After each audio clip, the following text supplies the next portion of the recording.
Good morning, everyone. I'm Martha Stokes. I'm a chartered market technician.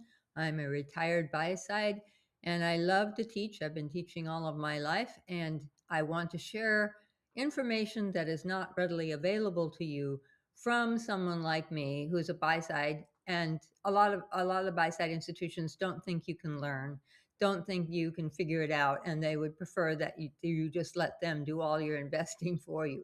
But a lot of you are traders and you want to make extra money, or maybe you've been laid off, or maybe you were retired and you just don't have enough money to make it. And trading as a business is an opportunity that is like a small business, but it has a huge amount of advantages.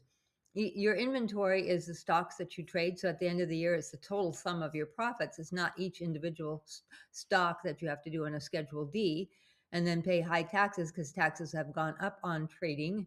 When you're a hobby trader, when you're trading as a business, your tax expenses have gone, and your expenses are your income is higher because your expenses are be able to be deducted. Sorry about that. This sounds rather confusing.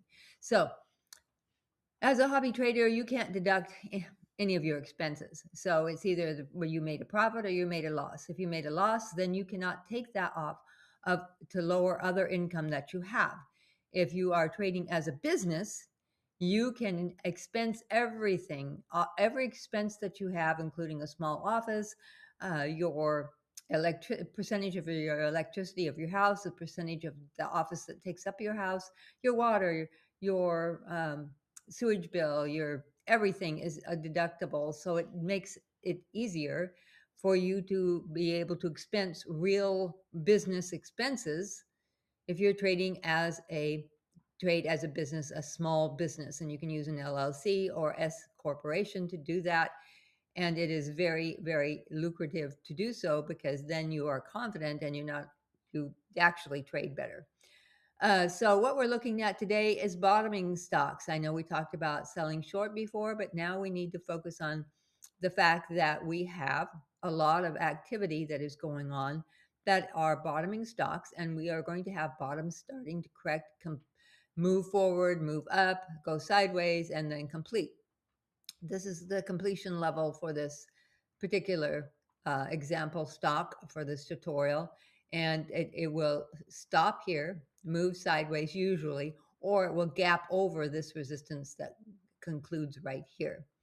We can see that it is deeply over what you call oversold, or I call panic selling.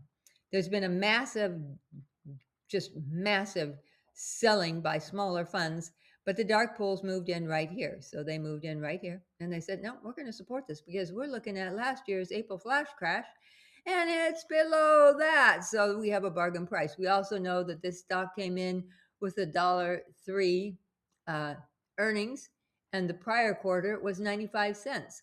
So it has improved earnings. So what the heck is it doing being sold like crazy? Well, some guru out there is telling everybody to sell it because they already have sell shorts set in, and they want to make a profit as they use their buy covers to fill your panic sell orders. You have to pay attention.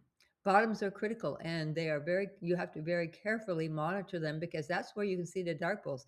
This V is steep. This is dark pools bargain hunting, and they've moved it all the way up here, and now they've shifted sideways. So they're letting pro traders, nudges and other things, move the stock up, and it will stop here and move sideways again, and then it will move up again, and it would usually takes about 3 tries for the stock to break to the upside or gap up.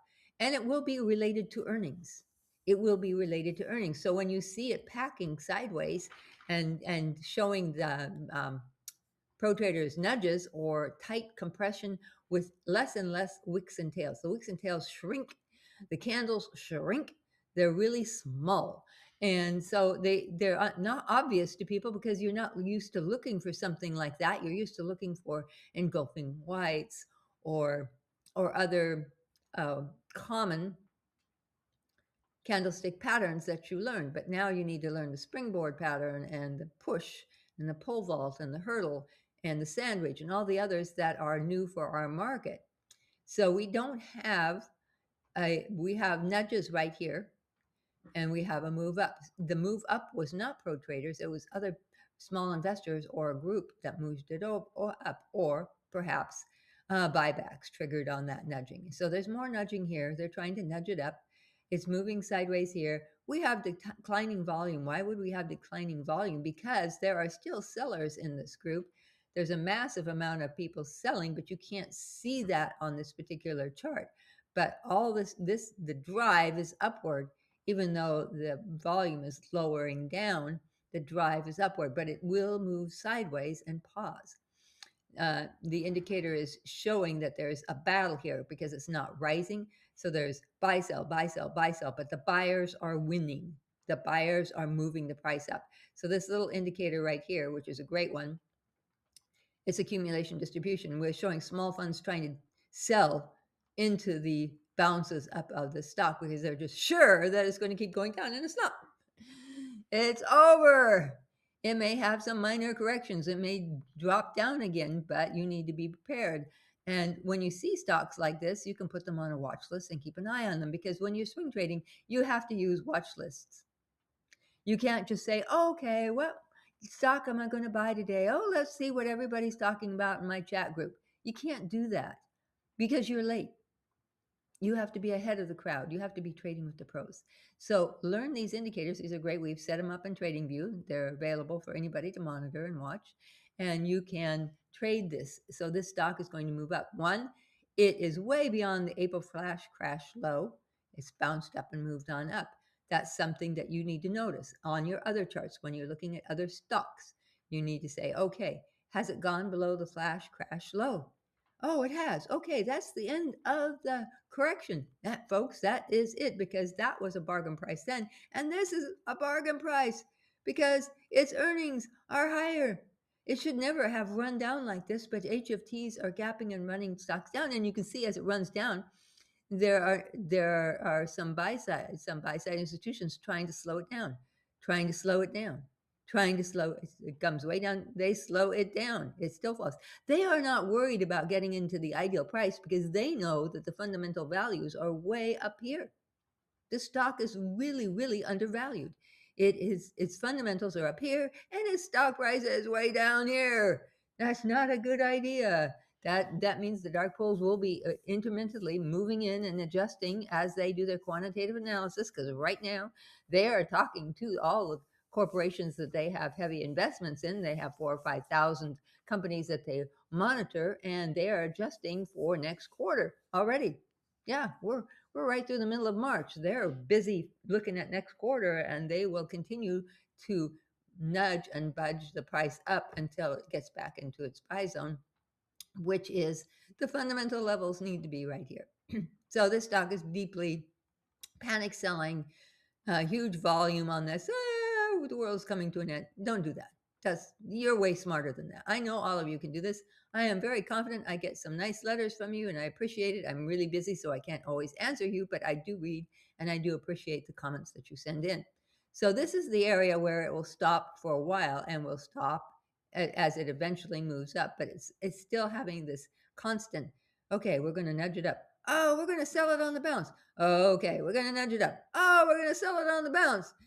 Small funds versus buy side. Buy side will win because they have all the money. Small funds managers with less than 5 billion assets under management don't have any big moves that they can do. They can't fight the buy side institutions, but they do. So it's a sad scenario because they don't really study charts. I've never had a small asset manager who came to me and said, I really need to learn stock charts. Martha, can you teach me? No, they think that they can get it all from retail news, which retail news is very dangerous and you need to be careful with. So today and right now we have more stuff going on. We have a lot of action, but you have to understand that the stock market is its own solar system. And the stock market is the sun of that solar system, and all the other financial markets circle around it and are affected by it. So we have this solar system that's going on. And then we have the universe of the rest of the world that's going on. And our solar system of the stock market and the financial markets is separate. It's doing its own thing. And so you need to kind of back off on reading all the news that you do and focus more on learning to study the charts and saying, well, what am I seeing here? What is going on? Why did the stock start to go down and then pop right back up? Nudge. Okay, so you have a lot of things, and you will need to learn the springboard and the pole vault and things like that because they're really important. This is a pole vault, and you can trade and have more success, and that's what my goal is. I'm out of time. I know I chatter a lot, but I'm really excited to share this stuff with you, and I hope you enjoy it. I'm Martha Stokes, and that's our topic for the day.